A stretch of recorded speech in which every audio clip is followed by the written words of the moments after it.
पीक विम्याच्या मागणीसाठी शेतकऱ्याचे गोदावरी पात्रात जलसमाधी आंदोलन। पीक विमा कंपनी आणि प्रशासनाच्या विरुद्ध जोरदार घोषणाबाजी करत केले आंदोलन।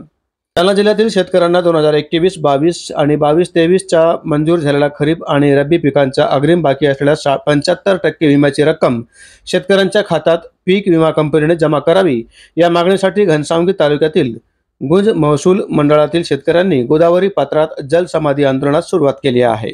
त्यावेळी शेतकऱ्यांच्या वतीने जोरदार घोषणाबाजी करत पीक विमा बुडवणाऱ्या कंपनींचा जाहीर निषेध व्यक्त करत राज्य सरकारचाही जाहीर निषेध व्यक्त केला आहे। जोपर्यंत पीक विम्यांची रक्कम शेतकऱ्याच्या खात्यात जमा होणार नाही तोपर्यंत आंदोलन सुरूच ठेवणार असल्याचा इशारा शेतकऱ्यांनी प्रशासनाला दिला आहे।